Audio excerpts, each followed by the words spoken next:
Today, MSI have announced the launch of their brand new MPG 341CQR X36 monitor, the latest in their ultra-wide QD-OLED monitor range. This will be showcased at CES this week, but we've been testing this over the last few weeks so that we can bring you a full day one review of this exciting new screen. It's a 34-inch ultra-wide monitor which uses a brand new 2026 QD-OLED panel, and although the panel manufacturer Samsung Display don't really like to label these by generations anymore, we think that we can label this as Gen 5 given the various new exciting updates and enhancements that they're making. The generation and naming scheme are our own, but I think this makes it a lot easier for the market to understand all the differences and changes. This model follows on from MSI's MAG 341CQP, which had a 175Hz refresh rate, and their MPG 341CQPX, which had a 240Hz refresh rate. And so this is the third 34-inch ultra-wide OLED monitor that the company are releasing. You might have seen some additional information on the underlying panel in our earlier videos, as this was showcased at Computex last May, and you might be aware of the increased 360Hz refresh rate that the panel offers. But that's not the only change. There's loads of new updates that we've not been allowed to talk about before, but we can finally unveil today. If you've already watched our review of ASUS's equivalent ROG Swift PG34WCDN monitor, published at the same time as this video, you can use the timestamps below to skip past this first section if you want, where we talk all about the panel updates and improvements. We've repeated those here in this video, so if you've heard that already, you can skip to the specific display testing for this screen. Otherwise, we definitely recommend hearing all about the panel updates and improvements here, as they're really interesting. This is the third 34-inch ultra-wide QD-OLED monitor panel that Samsung Display have produced to date, following on from their Gen 1 panel in 2022 and their Gen 2 panel in 2024. It's got the same subtle 1800R curvature and a 3440 by 1440 resolution as it had before. But this new panel, that we're referring to as Gen 5, brings a load of improvements and updates that are really exciting and help make this an amazing new ultra-wide OLED monitor. Most interesting of all is that this panel offers for the first time a true RGB-stripe subpixel layout. This is the first modern OLED monitor panel from either Samsung Display or LG Display to offer this layout, in fact, shifting, in the case of the QD-OLED technology, from the previous triangular layout to a standard RGB stripe. With Windows designed to work with that standard layout, that means that we've finally got perfect text rendering with none of the fringing or artifacts that have been visible on earlier QD-OLED monitor panels. They have made some improvements to the subpixel shape over the years, which helped a little bit, shifting from a diamond shape to a squarer shape for instance, but both of the previous 34-inch ultra-wide panels had the diamond-shaped subpixel structure. With the other 27-inch and 49-inch options, they had a squarer shape. Then later on they introduced a higher pixel density on their 32-inch 4K and especially their 27-inch 4K panels. That helped with the text rendering a lot too. But this shift to a normal subpixel arrangement helps ensure sharp, clear, artifact-free text on this new panel. This 34-inch ultra-wide panel has a 3440 by 1440 resolution still, so it's got the same 110 ppi pixel density as the previous generations of this size, but the pixel layout does a great job of improving text and overall image clarity, and it looks the same now as an equivalent pixel density LCD panel. The second big change of note is an improvement to the panel coating and the finish on this new Gen 5 panel. This is designed to help address two areas that have been problematic on QD-OLED panels before. Firstly, it now offers increased panel hardness, which increased from a rating of 2H to 3H and now offers 2.5 times better scratch resistance apparently compared with the earlier panels. We've never had any problem with scratching ourselves during all of our testing of QD-OLED monitors over the years, but some people have reported problems, and so this will be a welcome change to the coating hardness to those who may be concerned about it.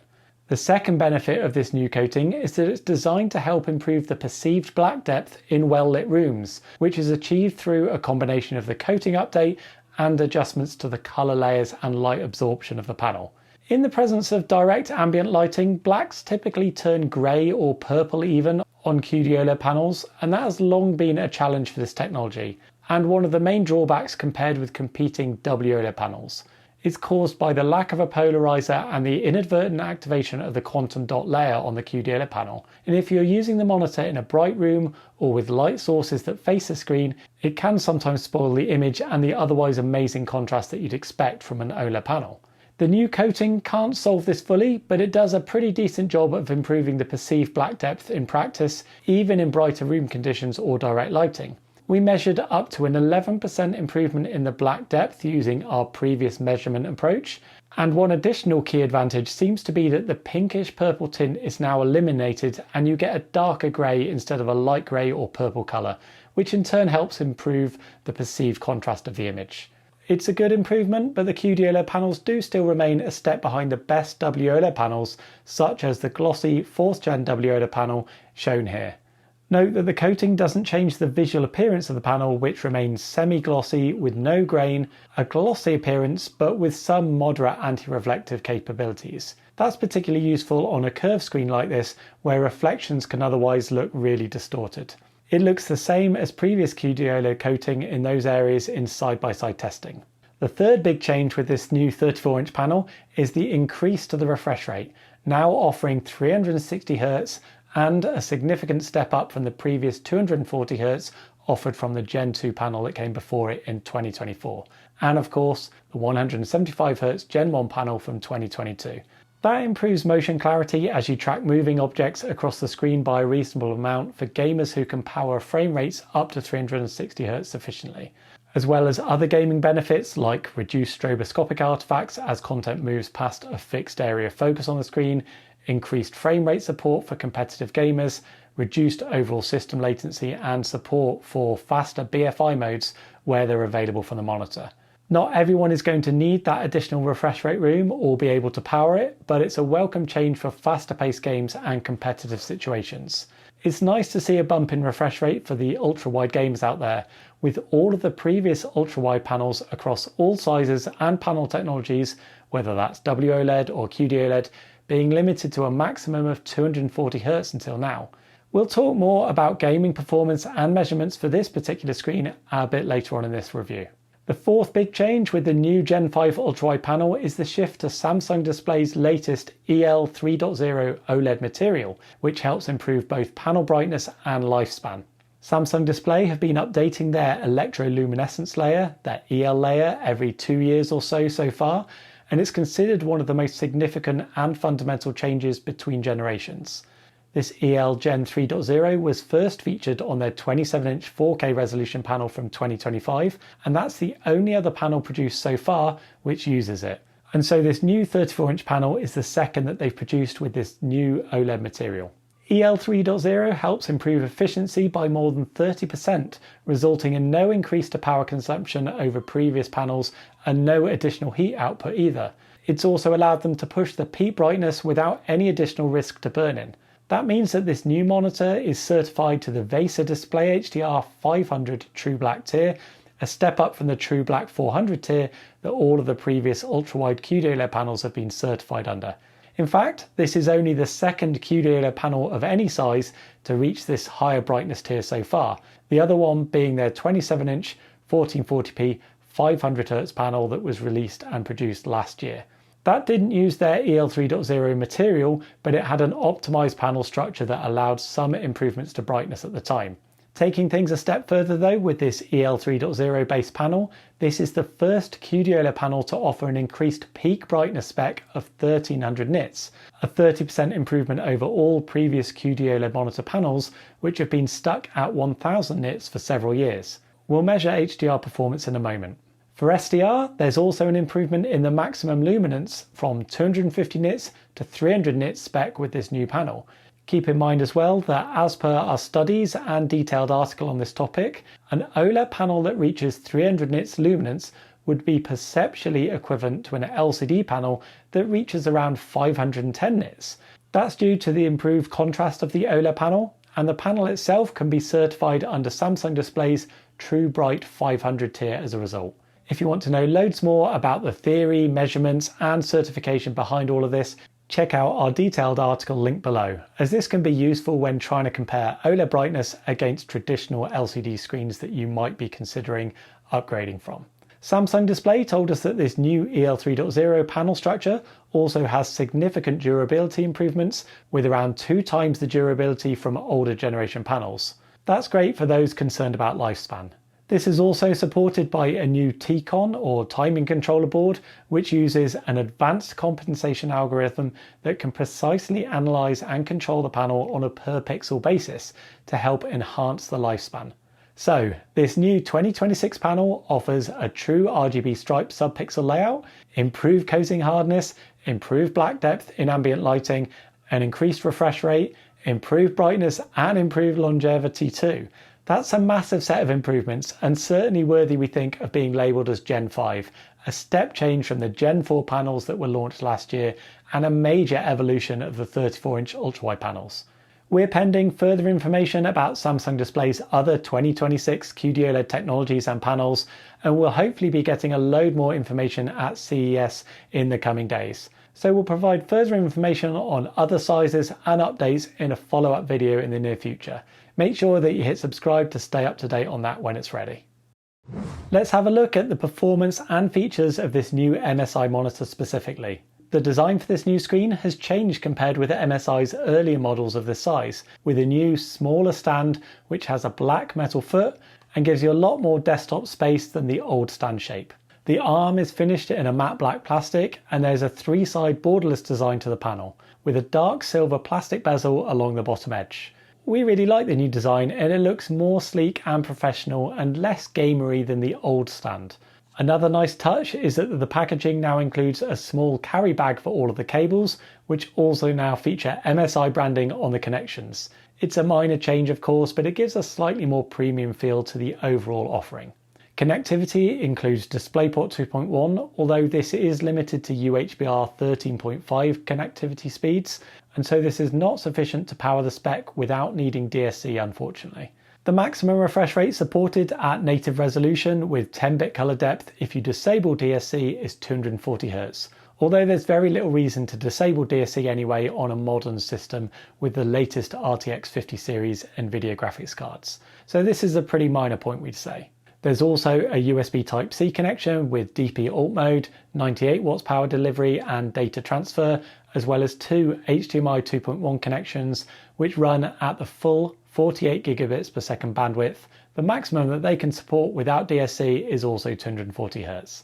There's a KVM switch function as well as support for picture-in-picture and picture-by-picture for handling multiple video inputs at once. There's 2 USB-A data ports and a headphone connection, but there's no speakers on this screen.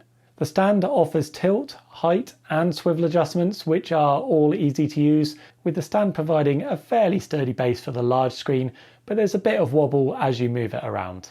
The screen also includes MSI's OLED Care 3.0 feature set, a really wide range of settings and functions to help reduce the risks of burn-in and image retention. That includes one new option called multi-icon detection, which is designed to dim Windows desktop icons.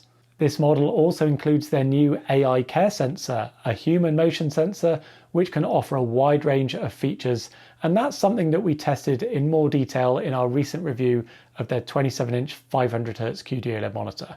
We've also got a YouTube Shorts video looking at the capabilities of the sensor, so we won't repeat it all here for the sake of time, but this can also be used as an ambient light sensor to dynamically adjust your screen brightness and even your color temperature beyond just turning the screen on and off as it detects your presence.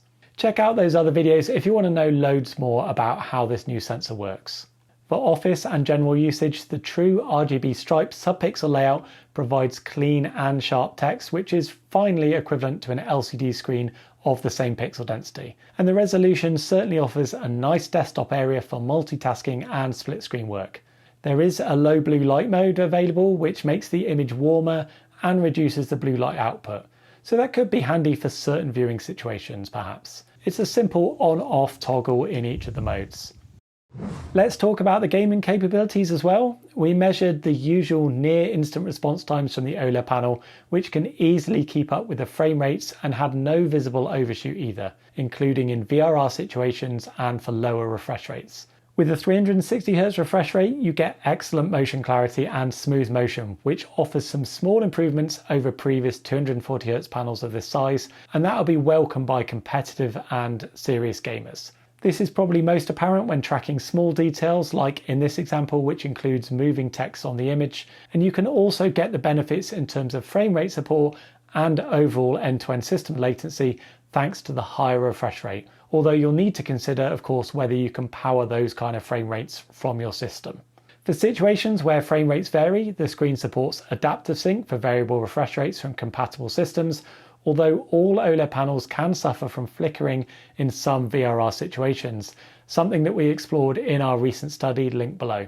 We tested the screen for VRR flicker and found that there was moderate to high levels of noticeable flicker in situations where the frame rate varies a lot, even in brighter scenes, which often perform better when it comes to flicker.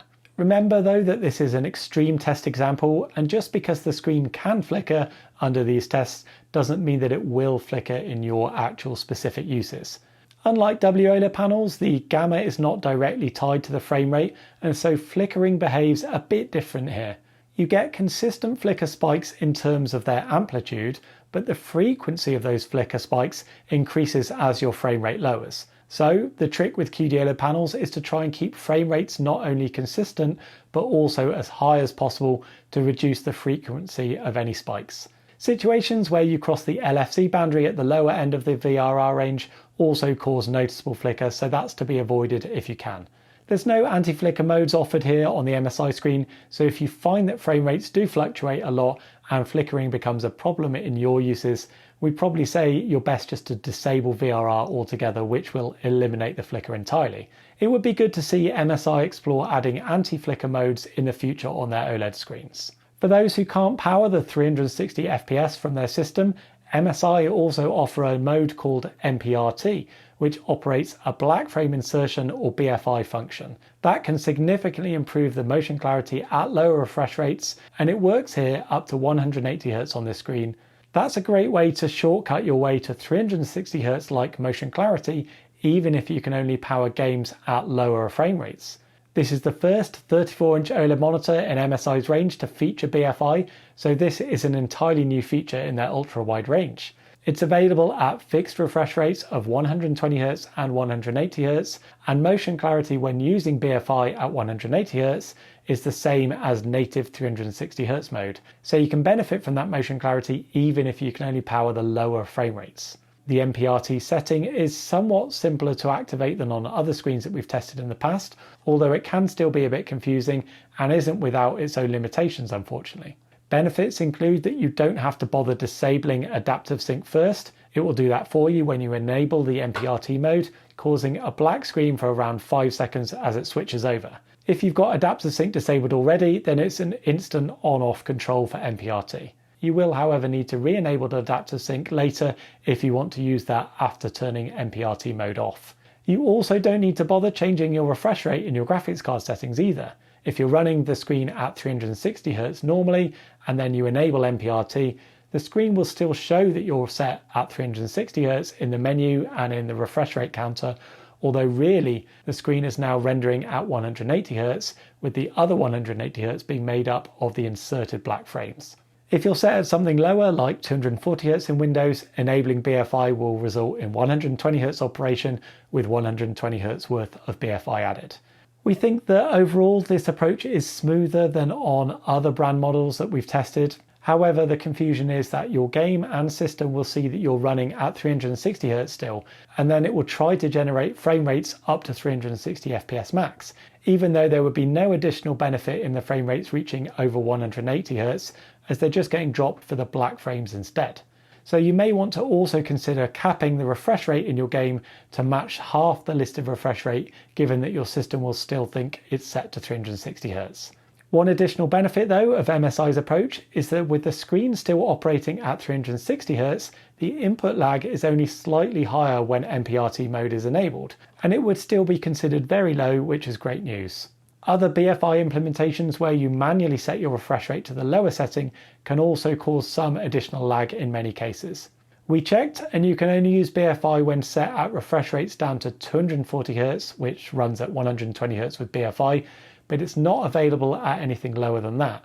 This unfortunately leaves a gap for games consoles which can only be set at 120Hz maximum, which is a refresh rate mode where BFI is not available, even though it's actually running at 120Hz when you're set at 240Hz. That's one gap caused by the approach that MSI have taken to using their MPRT mode. One other annoyance is that the brightness setting is not independent between the MPRT on and off modes.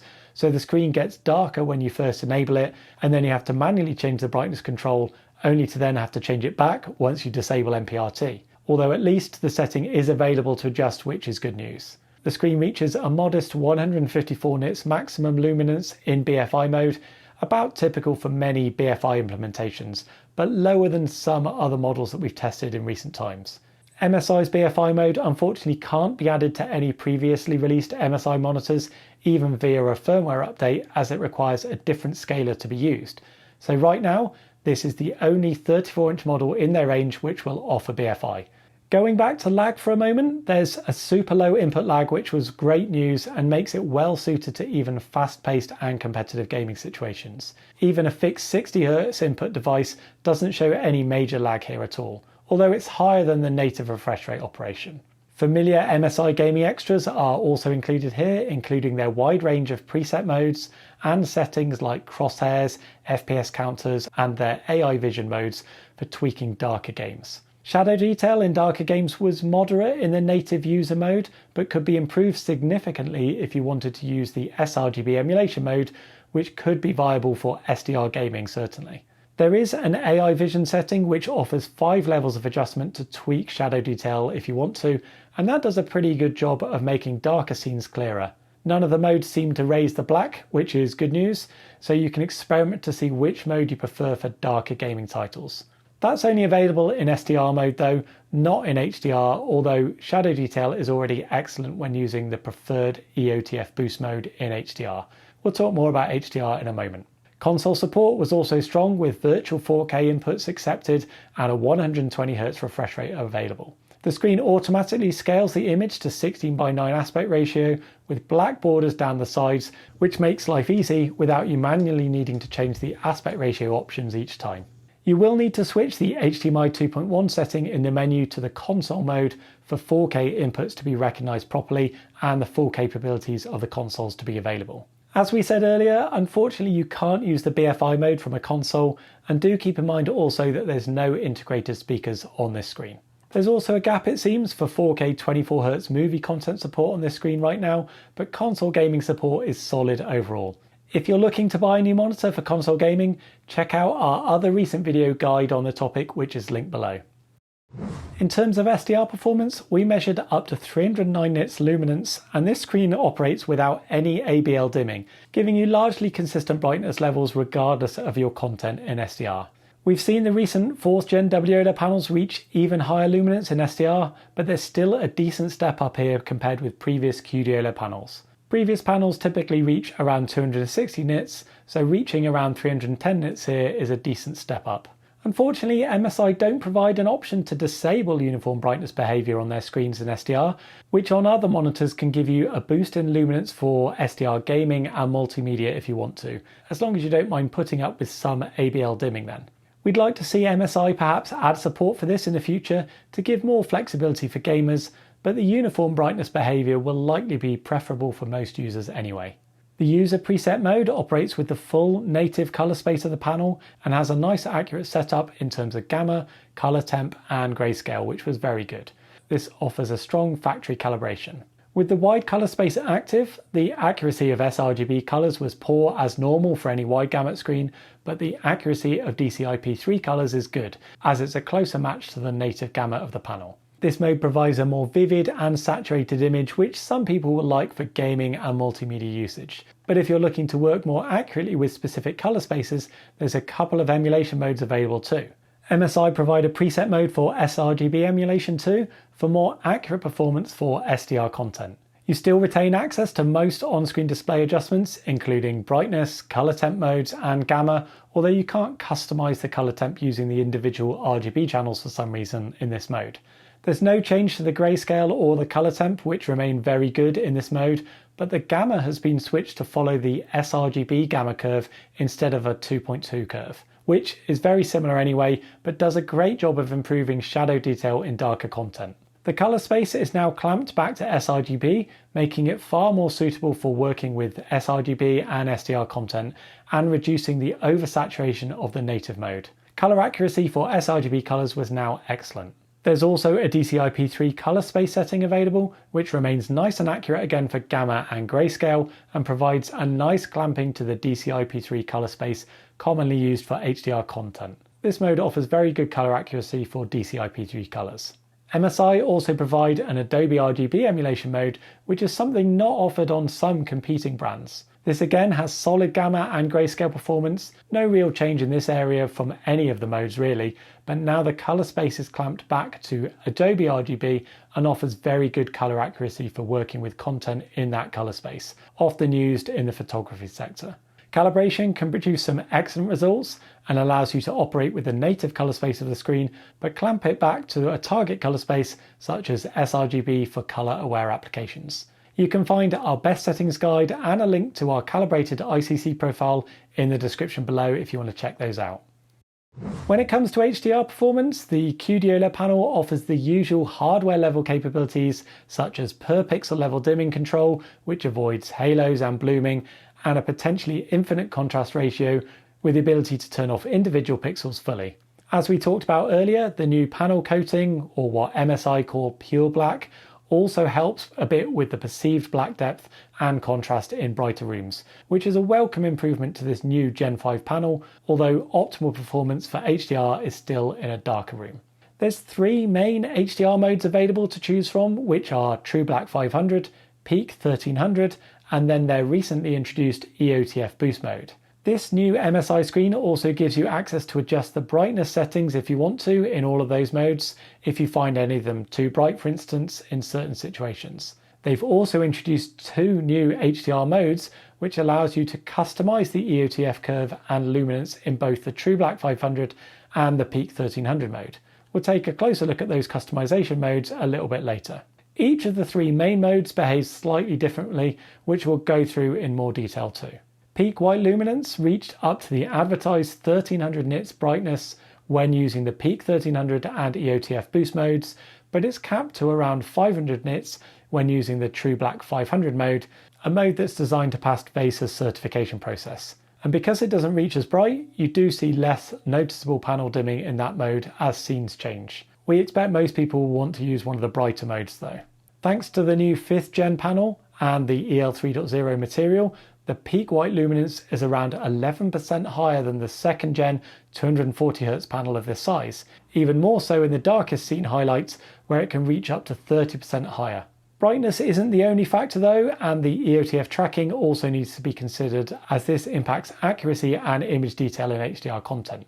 The True Black 500 mode shows the most consistent performance across different scenes, but surprisingly there appears to be fairly significant roll-off for mid to light grey shades, which causes some over-darkening of the image, and it's therefore not as bright as it should be. The Peak 1300 mode shows more drastic darkening of the overall image, especially in higher APL scenes, and in practice this mode often ends up looking darker than the True Black 500 mode despite its ability to reach a much higher peak white luminance. You get some brighter highlights in darker scenes, but overall the experience is darker than the True Black 500 mode. That's very common on QD-OLED monitors and something that we've explored in a lot of detail in the past. The EOTF Boost mode has been added to several of MSI's recent screens and retrospectively added to a lot of the older models via a firmware update. This is designed to try and dynamically improve the brightness of the Peak 1300 mode, offering, in theory, the capability to reach the 1300 nits peak brightness in dark scenes without the excessive darkening and dimming in other brighter overall scenes. This leads to some over-brightening in darker scenes looking at the EOTF tracking, which can cause some loss of detail, but it does help improve the brightness quite nicely, ending up looking visually noticeably brighter than the Peak 1300 mode and pretty similar to the True Black 500 mode, or a bit brighter in some situations.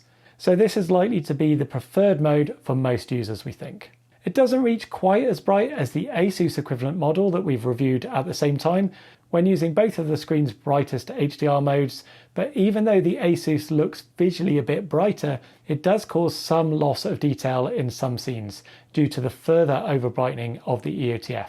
So this demonstrates the balancing act that exists for monitor manufacturers when they're balancing between monitor brightness and image accuracy and detail in HDR. MSI have added a new feature to the screen that allows you to customize the True Black 500 and Peak 1300 modes if you want to. You can adjust the target luminance for various points across a sample EOTF curve, which in theory could allow you to tweak how bright the screen reaches and how much dimming you might experience in practice. It's important to note that you can't make the screen any brighter in either mode or magically increase the peak luminance, as it's capped at the default settings as a maximum here. So this looks like it's more about potentially lowering some points on the graph to perhaps alter the dimming behavior. For instance, allowing you to configure a mode which sits somewhere between the True Black 500 and the Peak 1300 modes perhaps. We'll explore this feature in more detail at a later date, but we expect most users will probably still want to use the pre-configured EOTF boost mode to try and offer the brightest HDR experience possible. We can also evaluate the color brightness of the panel in HDR using the XCR method, which is great for directly comparing the perceived brightness differences between panels. This new screen would be perceived to be around 5 to 6% brighter in colours than earlier 34-inch QD-OLED monitors, and we can also compare the HDR colour brightness here against a 4th gen WOLED panel, which highlights a remaining difference between these competing OLED panel technologies. The advancements in the panel brightness and colour space on the 4th gen WOLED are good, but in the lowest APL scenes it still lacks the necessary colour volume to compete with QD-OLED. You get brighter, more saturated colours for bright highlights in dark scenes on a QD-OLED panel thanks to its true RGB additive approach to luminance, as opposed to the WOLED panel, which starts to rely more on the white sub-pixel brightness boost in those situations, helping overall brightness but causing some mild washout of colours. In practice, colours remain more vivid and saturated in darker scenes on QD-OLED panels than on WOLED.